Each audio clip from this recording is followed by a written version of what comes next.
Welcome back to the channel, guys. This is VIN 2942. This is a 2019 paint code 083, which is ultra white with LA30 or red interior, for sale at Carvana in Georgia.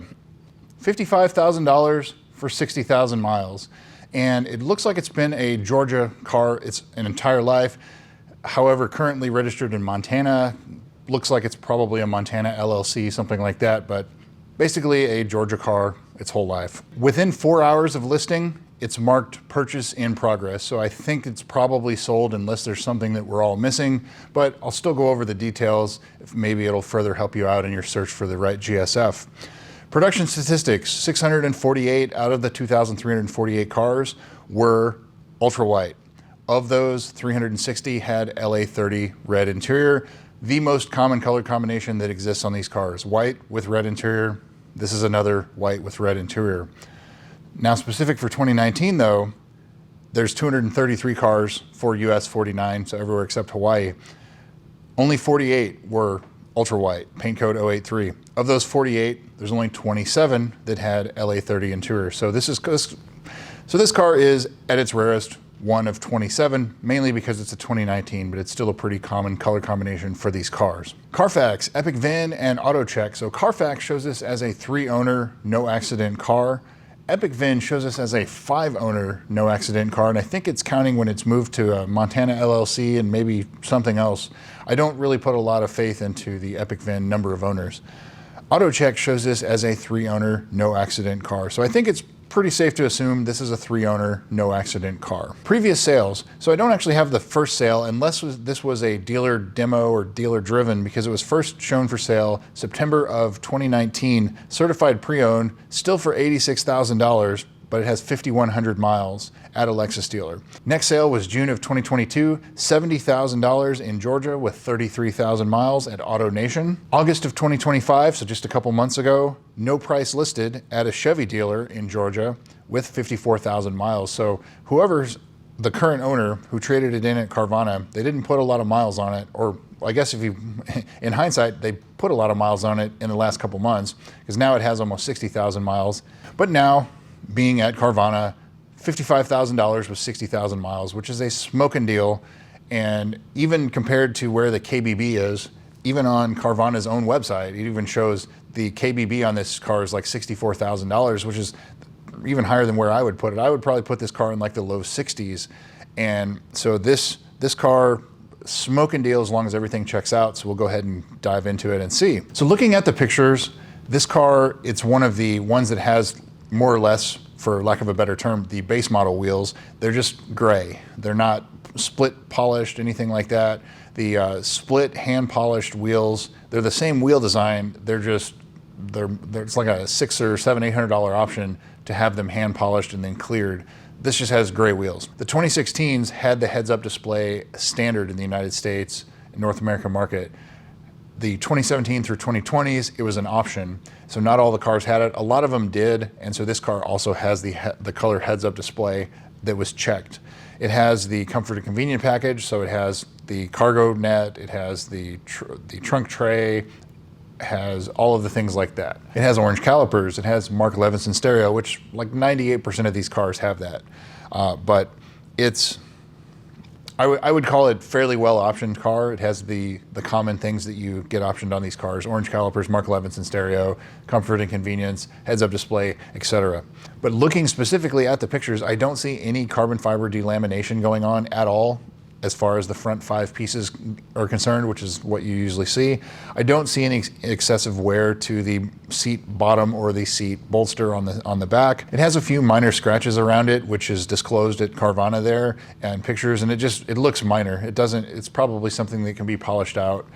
I really don't see anything. It looks phenomenal for the mileage, for 60,000 miles. I would expect more imperfections than it has, and it really looks great. It has the glove box has some scratches on it, things like that, but I mean, it overall, you know, like a solid 9 out of 10. And as I said with the price, it's extremely low. $55,000 is way low for this car, and they even show on their own website that it's $9,000 below Blue Book, which I guess they're ready to move it. And so obviously it did. Within 4 hours of listing, it's already being purchased in progress. So I think that they could have even priced this closer to $60,000 and it probably still would have sold pretty quickly. There are 2016s with like 30,000 miles that are selling in the mid to upper 50s. So this car being a 2019, 3 years newer, great price. That's all I have to say about it. Great price. Service history. This car was extremely well dealer serviced, not exclusively. You know, there's a couple Take 5 oil changes and things like that, but I would say for the most part, it was Lexus serviced. The first entry of note is August of 2020.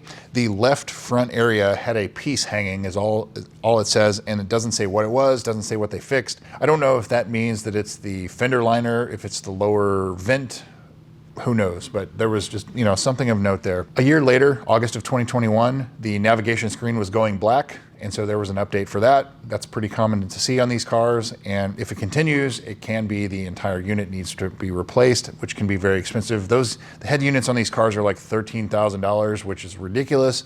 You'll probably be better off just finding a used one on eBay, which they do pop up on occasion. June of 2022, it says the black trim on the passenger side front bumper needs to be reinstalled.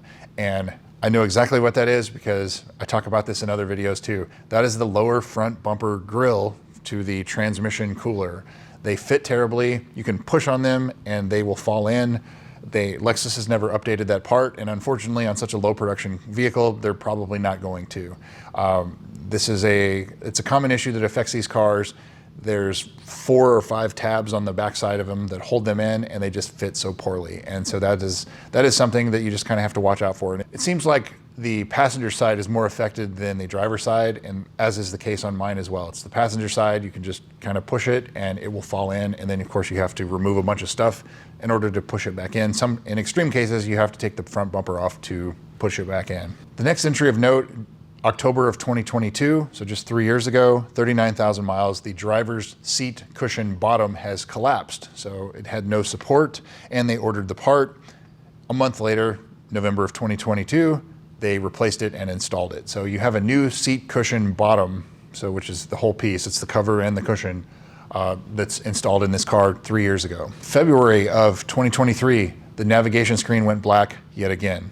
And so I've seen this, and it seems like cars that have this problem, it ends up being the entire unit gets replaced. And so that may be something you have to worry about with this car, but in this instance here, they couldn't repeat it, and so they didn't do anything about it. The front left or driver's door lock actuator was reported as not working, but they couldn't replicate it, so they didn't replace it.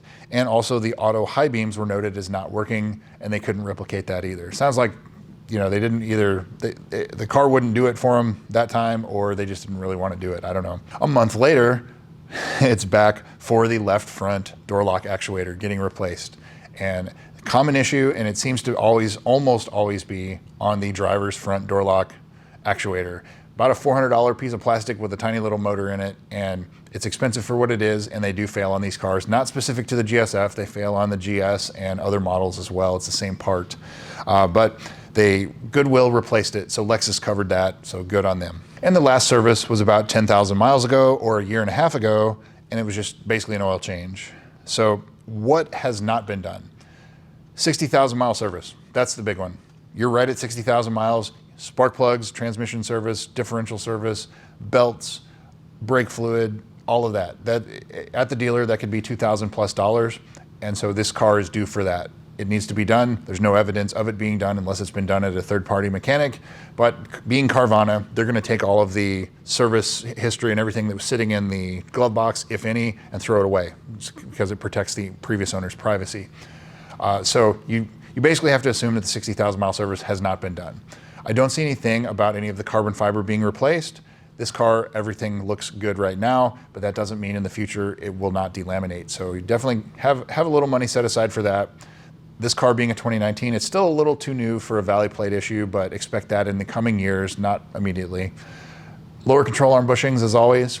Check the insides of the front tires, make sure that there's no excessive wear.